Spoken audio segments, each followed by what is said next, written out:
Corruption free India संगठन के 8वें स्थापना दिवस पर बिलासपुर के एचएस गार्डन में एक कार्यक्रम का आयोजन किया गया और भ्रष्टाचार मुक्त भारत आंदोलन के अनछुए पहलू नामक पत्रिका का विमोचन भी हुआ। इन व्यवस्थाओं के मध्य इनके अंतर संबंध, इनके जो संबंध है धर्म समाज से, समाज का धर्म से, संस्कृति, इनके मध्य में अगर सामंजस्य, जब संविधान बन गया, लागू होने जा रहा था, यह देश संविधान बन जाने पर राजनीतिक स्तर पर सब बराबर हो गए, अर्थात गरीब अमीर का जो वोट बराबर हो गया, लेकिन सामाजिक और आर्थिक स्तर पर यह समाज अभी बटा हुआ है। जा रहे और बढ़ाती, अरे भाई विधानसभा चुनाव 5 लाख रख दीजिए, लोकसभा के 20 लाख रख दीजिए, देखिए भाती में कूद पड़ेंगे, चुनाव जीत जाएंगे। और जब इनके पास 2 करोड़ रुपए नहीं लेगा और कोई पार्टियां हो तो 2 करोड़ पहले ही ले लेंगी, तो कैसे चुनाव कौन जीतेगा? इलेक्टोरल रिफॉर्म्स, इस प्रकार से लोकतंत्र की जड़ों में भ्रष्टाचार समाहित है। ये तहजीब में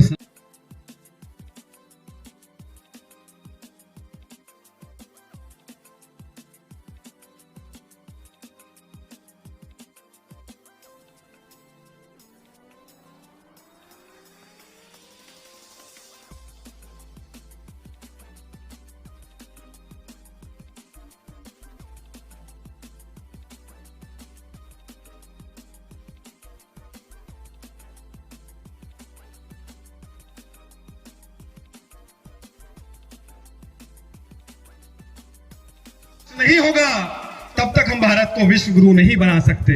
आज भी भारत गांवों में बसता है, आज भी भारत की मूल आत्मा गांवों में है, तो क्यों ना उस मूल आत्मा का विकास करें? क्यों ना हम उस किसान के बेटे को शिक्षा की तरफ लेकर के जाएं, जो रात दिन मेहनत करके फसल उगाता है, इस कड़ाके की सर्दी में खेत में रात को पानी लगाता है। खड़ा होना ये अपने आप में इस बात का द्योतक है कि संकल्प शक्ति कितनी गहरी है और किस इच्छा शक्ति के साथ, किस समर्पण के साथ प्रवीण भारती जी ने इस संस्था की स्थापना की है और साथ ही साथ जो संरक्षक मंडल उससे जुड़ा है। आज भारत के पूर्व प्रधानमंत्री चौधरी चरण सिंह का जी जन्म दिवस है, तो मैं थोड़ी सी बात, एक तो सबसे पहले उनको प्रणाम करता हूँ और आज के दिन उनको याद करता हूँ। और अगर मुझे याद आता है तो बचपन में हम लोग सुना करते थे, उनकी कहानियाँ सुना करते थे कि कैसे वे गन्ना तोल केंद्र पे जाते थे और अपना कपड़ा भेष बदल लेते थे, कैसे वे थानों में जाते थे, अपना भेष बदल लेते थे और कैसे बेईमानों को पकड़ते थे। तो ऐसे ही देश में ऐसे ही नायकों की ज़रूरत है। आज ऐसे इस महानायक को मैं प्रणाम करता हूँ और करप्शन फ्री इंडिया को उनके तिथि पर इस अपने स्थापना करने और उस कार्यक्रम को करने के लिए बहुत बहुत बधाई देता हूँ। ये बहुत गौरव का विषय है कि आज हम लोग माननीय चौधरी चरण सिंह जी के जन्मदिवस के अवसर पर इस कार्यक्रम को कर रहे हैं। हमको उनसे सीखने की ज़रूरत है, ऐसे ही नायकों से सीखने की ज़रूरत है कि जिन्होंने अपने आप को ईमानदारी के लिए समर्पित किया, जो पर्याय बन गए। अगर कोई कहता है ईमानदार और ईमानदारी की बात करता है तो आज भी चौधरी चरण सिंह जी का नाम बहुत ही सम्मान के साथ लिया जाता है। बहुत सारी बातें हम लोग अभी बात कर रहे थे, हमारा है या भ्रष्टाचार से जुड़ी हुई जो बात है वो बहुआयामी है। बहुत तरह से सोच में भ्रष्टाचार सबसे बड़ा भ्रष्टाचार है, आर्थिक भ्रष्टाचार उसके बाद का भ्रष्टाचार है। घरों में से ही अगर इसके खिलाफ मुहिम शुरू हो और हर अभिभावक, हर बच्चा अगर अपने परिवार में प्रेरणा ले सके कि हम भ्रष्टाचार के खिलाफ खड़े होंगे, हम किसी गलत सोच के विरुद्ध खड़े होंगे, किसी गलत कार्य के विरुद्ध खड़े होंगे, जो हमारे परिवार में भी अगर कोई गलत परपाटी है, जैसे अभी दहेज की भी बात आई थी कि दहेज दी जाती है, या जो इस तरह के जो कुरीतियां हैं उसके खिलाफ अगर वो आवाज़ उठाएंगे तो घर से शुरुआत होगी। तो भ्रष्टाचार केवल सरकारी भ्रष्टाचार नहीं, सरकारी भ्रष्टाचार तो बहुत बड़ा भ्रष्टाचार है, उसमें कोई कमी नहीं, वो तो मैं 1,00,000% मानता हूँ और आप लोगों को कहता हूँ कि वो उसकी जड़ें बहुत गहरी हैं, उसमें कहीं कोई कमी नहीं है। और सारे जब मैं सारे कहता हूँ तो 100 नहीं हुआ, सारे में 99 हुए। 99% या 90% लोगों का एक सूत्री कार्यक्रम है कि सुबह आते हैं कि आज शाम को कितना पैसा लेके जाएंगे। इसकी सुबह प्रवीण भारती जी जो है मुझे इसमें शामिल करेंगे सदस्य के रूप में, तो मुझे व्यक्तिगत रूप से खुशी होगी। जब करप्शन फ्री इंडिया के लोग मेरे पास आए, एकमात्र ऐसी संस्था, मुझे कहने में कोई संकोच नहीं, तब उन्होंने कभी अपने लिए कुछ नहीं मांगा, ना अपने लिए कभी कुछ कहा। जो कुछ कहा वो समाज के लिए कहा, समाज की बातों के लिए कहा, ग्राम विकास के लिए किया कहा। और उनकी बातें इतनी सटीक और इतनी साफ सुथरी और इतनी ईमानदार होती है कि उसको करने का जो सुख है वो अपने आप में अनूठा है। इसलिए मैं प्रवीण भारती जी को और उनकी टीम को बहुत बहुत बधाई देता हूँ।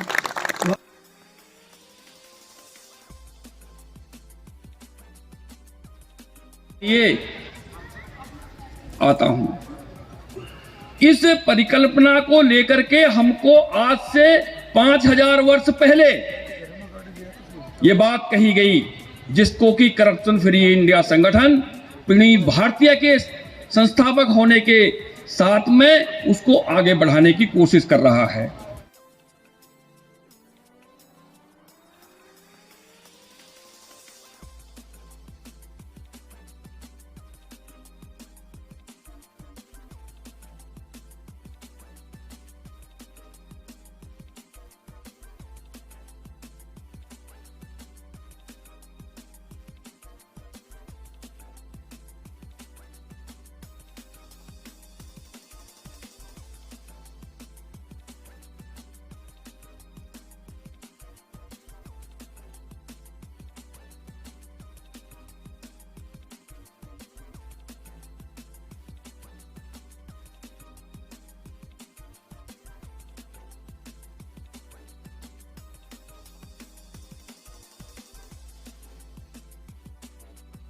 प्रवीण भारती जी, मैं फर्स्ट टाइम जब जुड़ी थी इस संगठन से तो एक प्रोग्राम के जरिए ही मैं जुड़ी थी। और करप्शन फ्री इंडिया, तो करप्शन तो थोड़ा थोड़ा सबके अंदर है, चाहे वो पैसों से रिलेटेड हो या ईर्ष्या, काम, क्रोध, मद, ये भी एक करप्ट ही करते हैं इंसान को। और बहुत अच्छी अच्छी विशेष है मेरी इस संस्था के साथ में। और यहाँ पे आने के बाद मैं खुद मोटिवेट होती हूँ कि सिंगिंग के साथ साथ, गाने के साथ साथ मैं कुछ ऐसा काम भी करूँ जिससे समाज के लोगों के प्रति मेरा श्रद्धा भाव, जैसे कथा मैं करती हूँ, राम कथा करती हूँ, और तो उससे और यहाँ आने के बाद मोटिवेशन मिलता है कि हम जैसे यूथ की भी कुछ रिस्पॉन्सिबिलिटी है जिनको हमें समझना चाहिए।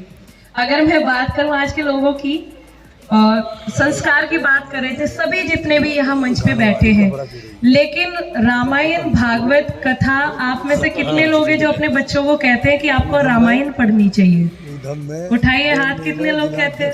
गाने में बहुत अंतर है। इसलिए आप लोग यहाँ बैठे हैं क्योंकि करप्शन के प्रति आपके मन में कुछ ना कुछ तो जगह होगा, वही लोग यहाँ इकट्ठा हैं।